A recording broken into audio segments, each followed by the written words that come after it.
Today we're talking about trick training, and trick training really is how I train everything. I teach everything I want my dogs to know as if it was a trick. We're going to deep dive a little bit into trick training today so that you can train your dog to do anything. There's 4 basic ways that you can teach your dog a trick. The first one is to capture it. That would be, say your dog gets up in the morning and has a big stretch. If you were to give them a cookie every morning when they stretched, eventually they would start to stretch more often. Then you could put a name on it.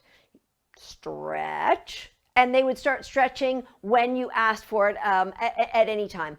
People like to teach the dog to speak that way. Someone comes to the door or you knock on the wall, they bark, you give them a cookie, and eventually you could put the cue speak on that. So that's capturing. The downside of capturing is if it breaks down, it's really difficult to get the dog to do it unless they feel compelled to do it because you've just captured it.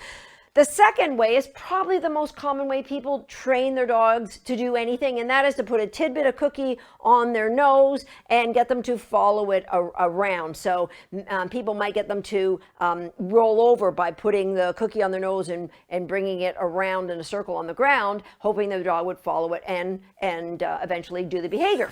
It also works, not something that I use a lot of, but there'll be occasion where I will use a lure, and like I said, probably the most number one way that people do it. The reason that I don't like to use lures is because a lot of the times dogs who've been lured, they'll just offer a million behaviors all at once, and if you don't have cookies on you, they might go, no, I'm not doing that for you because I know that this isn't a cookie. All right, so next is using a target, and that is using something that the dog will touch a paw to or touch their nose to. Hand targets we've done here in the Inside Scoop. That's transferring the value from the cookie to your hand so that your hand alone has value to the dog. And finally is shaping behaviors. Now, shaping behavior is a little bit of capturing, a little bit of targeting, sometimes not always. All that it means is waiting for the dog to offer something and marking it, saying that's what I want, do more of that, and we're working towards a bigger behavior. That's what we're going to be working on today. A lot of dogs, especially if they don't have a history of being reinforced for offering behaviors, they might sit there and just look at you if you go, okay, I got my cookies, do something. They'd just like, I don't know, you usually show me with a cookie. So we're going to start with a simple game to get your dogs offering behaviors, not being afraid to fail. And then we're going to move on to teach a trick using targets. So all that is happening today in the Inside Scoop. To start this shaping session, I have a cake pan, muffin tins, a bunch of really good treats, a tug toy, a hot zone, a dog who wants to work, and a whole bunch of little toys. The goal is to get the dog offering behaviors. That's number 1. Number 2 is to get the dog being okay with failure. Once you get a dog who is happy to offer behaviors and is okay with shaping, or okay with failures, we can shape just about anything. So begin the training session. I'm just going to remind him of his hot zone game. So I'll just call him out. Break. Nice. Okay, Tatey. Here, not yet. Can you get in your bed? Nice. So we're going to put a lot of value into here, and he's very curious of what's going on here. But when I want to reset, I want him to hop it back in the hot zone. So I just want to tell him, establish where that hot zone is to begin with.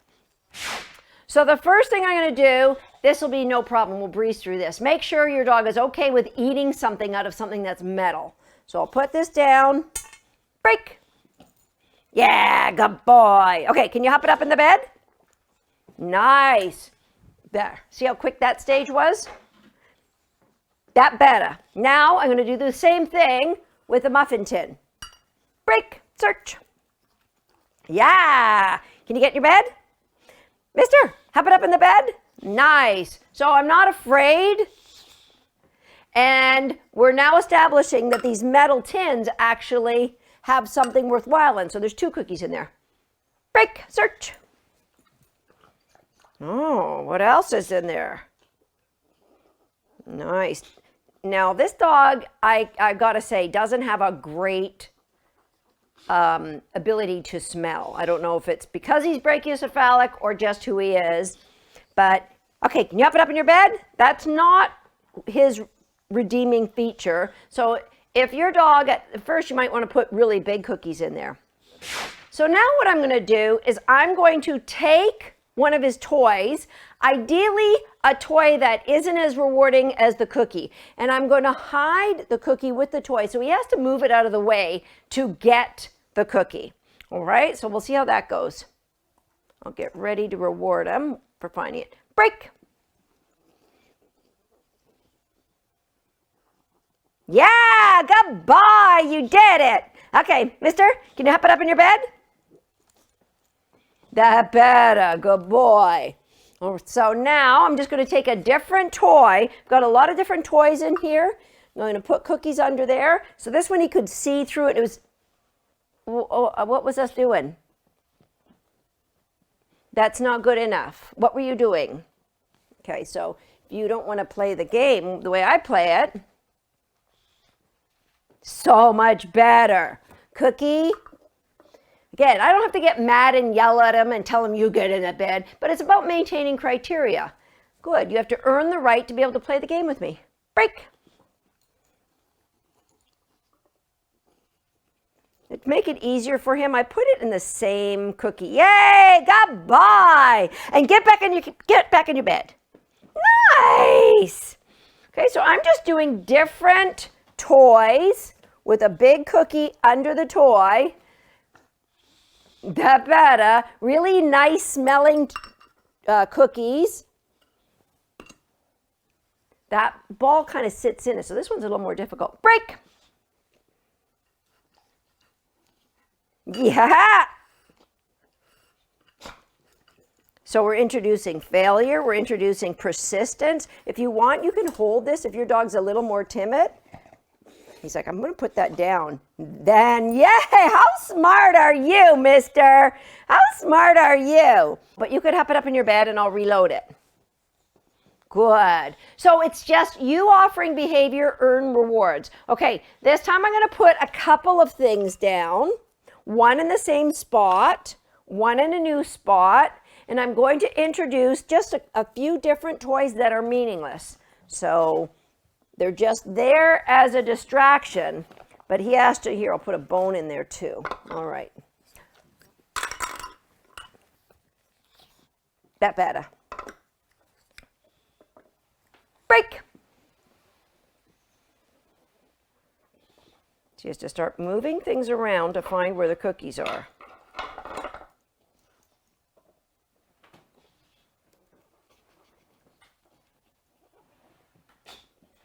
It's a fun game. Great way to stimulate your dog's brain. And a lot of times, just by stimulating your dog's brain, you actually help tire them out. Mental fatigue. You know, it's not replacing exercise, but it absolutely enhances the exercise and helps them to fatigue more. There's one more cookie, and he rolled the toy away, but he didn't find the cookie. So I like that game. I like that ball. That's a good game. I just hid the cookie one more time for him.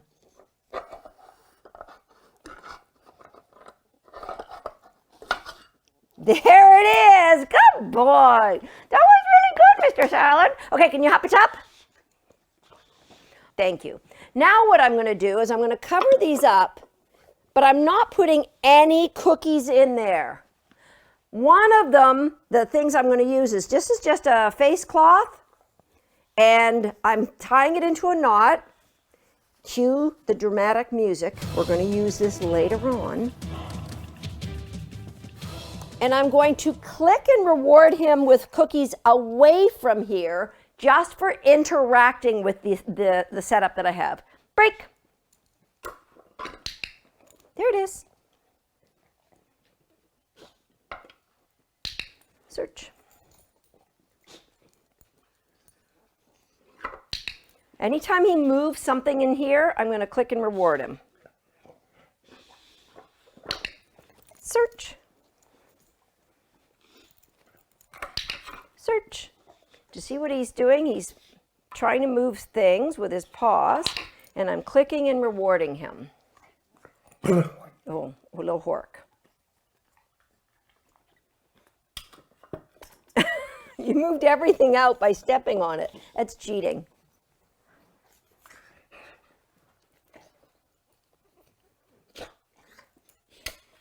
Search. That was a good one.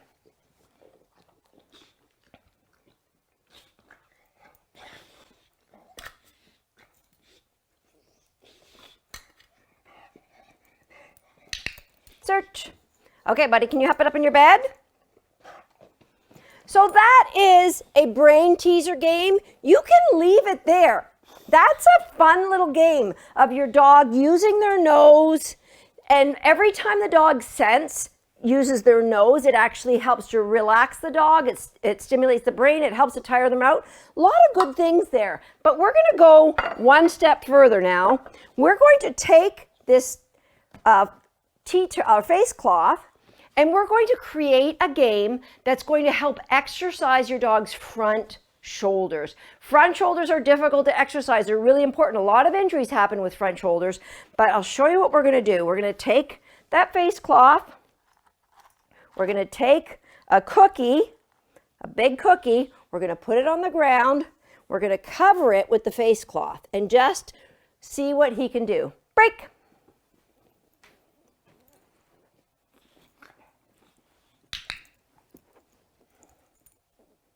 You got it. Yes. Can you get back in your bed? So if you have really high value rewards, Mister, what was us doing?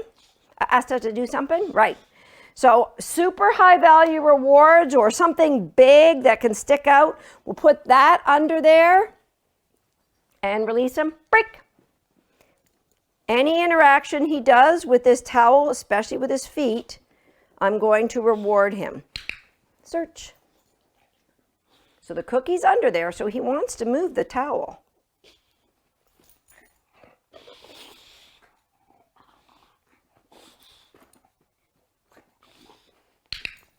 So I'm going to give the cookie's still under there. He hasn't found it yet.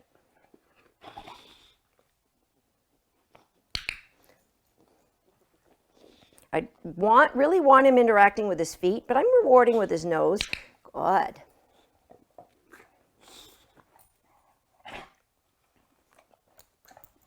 So let me see. Oh, he still didn't get the, oh, I showed him the cookie. Okay, we'll keep playing here.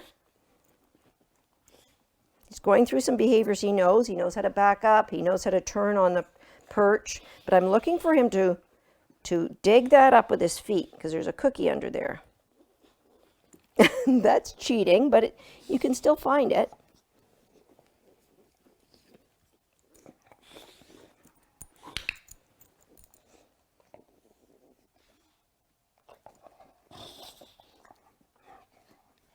Now you can use a toy if your dog likes toys. You can put a little toy under there.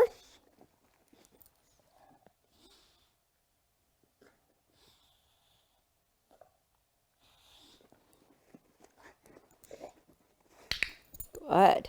So anytime he scrubs his feet like that, I'm going to click and reward him. And there's still cookies under this tea towel that he could find. Now he's got a lot of clicks for the left foot. Now I'm going to wait till we get clicks with the right foot. He found those cookies on his own.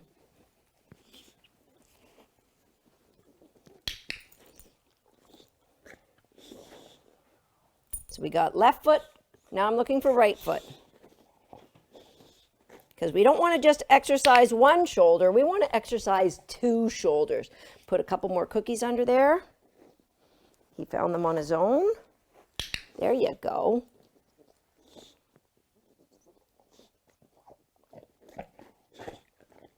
You notice, guys, that I'm not telling him anything. I'm not saying dig, dig, dig or find the cookie.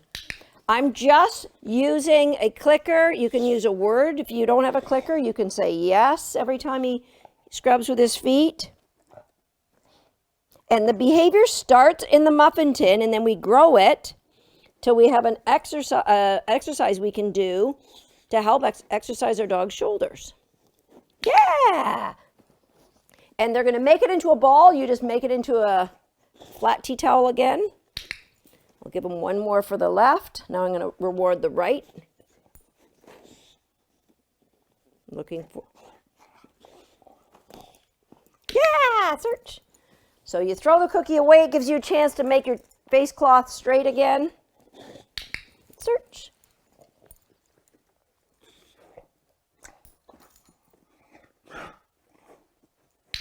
Good. That time I got 2. Right leg, left leg. If you want to create the digging behavior, it's important that you not reward just one paw. It's got to be one, then the other. Even if there's a time lag in between. One, then the other.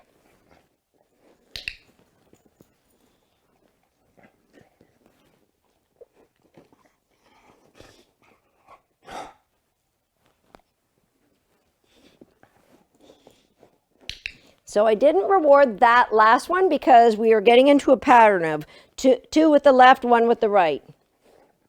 I want more than that. I don't just want 1, 2, 1. I want him to offer more. So I got 1, 1. That's different. Anything different now gets a reward.